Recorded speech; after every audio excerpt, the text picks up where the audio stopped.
Hey folks, Ted Bost here with Shoulder Season Counseling.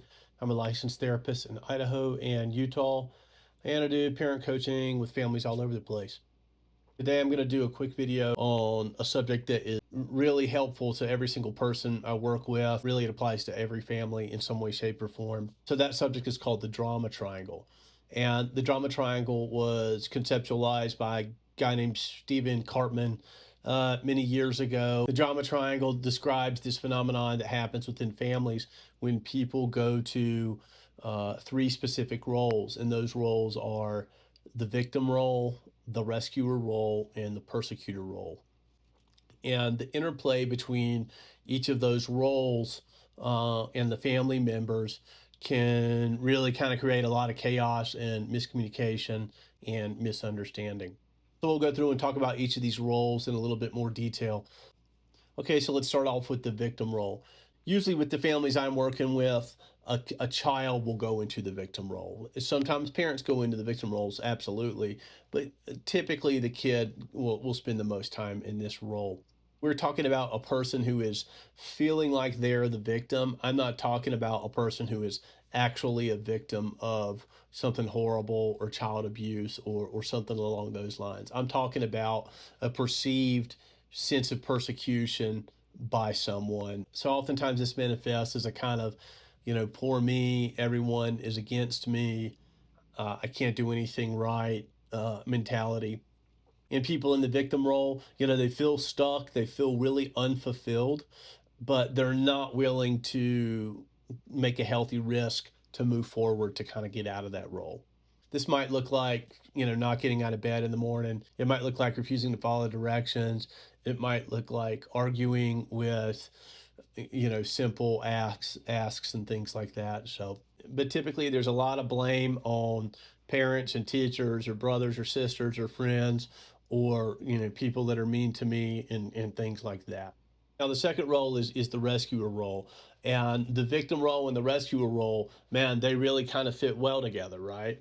The rescuer role kind of jumps in. They want to fix the problem. They want to make everything okay. They're quick to really try to soothe the distress that is being felt by the victim.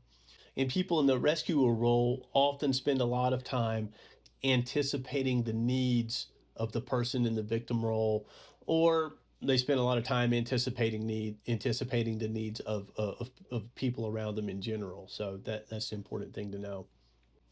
Being the rescuer is synonymous with being an enabler, right? There's a lot of enabling behavior, and there's an assumption made that I need to take care of this problem. No one's going to do as good a job as me.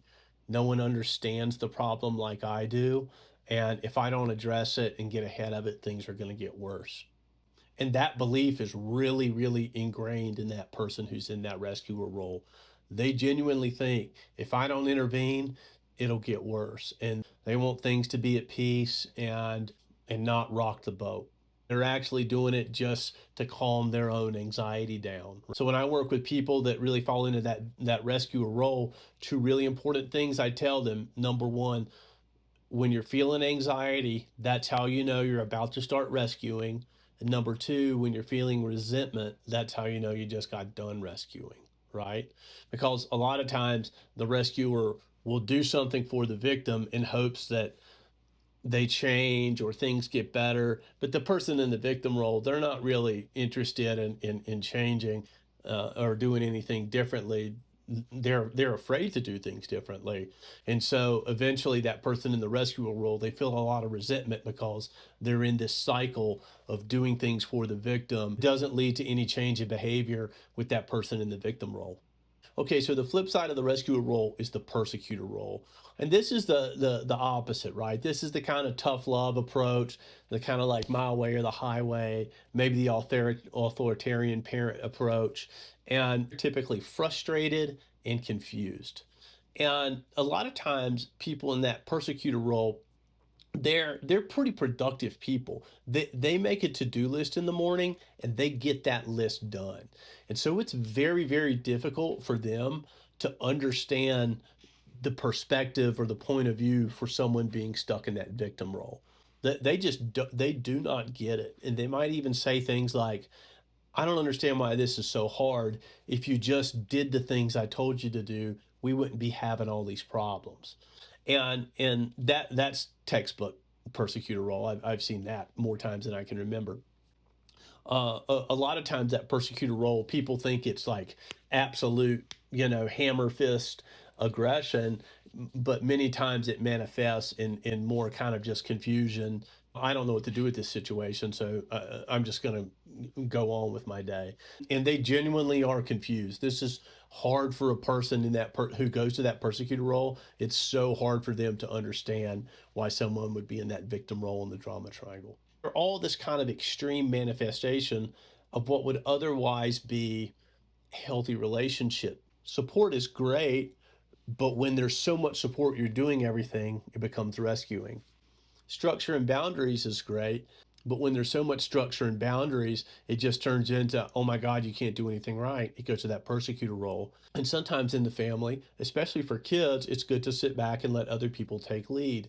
But when you don't do anything at all, you kind of get stuck in that victim role. Now, the victim doesn't wake up in the morning and think to themselves, "Oh, I can't wait to make everybody's life a living hell today.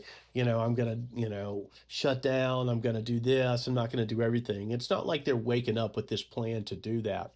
Usually, they're waking up in the morning and they're saying to themselves, "I'm not gonna do that thing I did yesterday. I'm gonna try really hard today. I'm gonna get it right."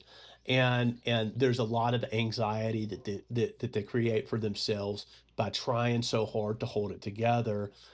And then obviously that anxiety kind of contributes to things crumbling when inevitably things don't go as planned throughout the day. An example I use with a lot of families is I'll say, if a kid is in the victim role and doesn't get out of bed in the morning, a persecutor parent will come in and yank the covers off and say, get out of bed. But a rescuer parent will like bring them breakfast in bed, and sit down and be like, "Oh, do you not feeling good this morning? I brought you breakfast in bed." But neither of them work. The kid either doesn't get out of bed, or if he does get out of bed, he ends up getting out of bed and getting in a fight with everybody and ruining the whole morning across the board. So, the other thing to know about the drama triangle is that people move around the triangle, they actually change roles. And a side note, another name for the drama triangle is called the three faces of the victim. And that's because the persecutor and rescuer role ultimately will get stuck in that victim role at some point as well. For the rescuer role, oh my gosh, like you don't do anything, you don't appreciate anything I do. I work so hard, for this and that, but no one ever sees it. What, yada, yada, yada. Classic kind of transition from rescuer to victim role. A lot of times, kids will go from that victim role to the persecutor role, right? They'll lash out and say, "Oh my gosh, you don't know anything about me. You're the worst people ever. You're the worst parents ever. You don't know anything about me or what's going on for me." And they'll take the kind of mentality of the victim, but then they'll project it, with that anger and frustration of the persecutor. And then obviously the persecutor role, they can kind of go to the victim place too. Certainly when the person in the persecutor role says, "Well, I don't know why this is so hard. If you just did everything I said, like things wouldn't be so tough." Kind of a classic, victim statement, a little passive aggressive, maybe a little manipulative. But really, all these roles are kind of rife with manipulation and passive aggressive communication. Okay, so last piece I'll say on the drama triangle. These three terms, they give a common language, right? Give a label to a set of kind of behaviors that looks a little bit different with each family system, but is essentially kind of the same thing when it plays out, right?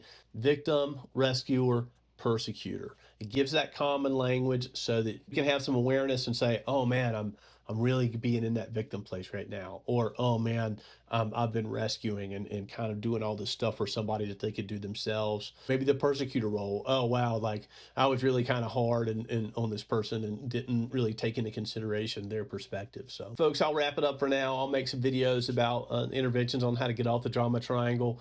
Thanks for watching. Hit like and subscribe. You can hit the share button or go to shoulderseasoncounseling.com if you think I can be of any service. Take care.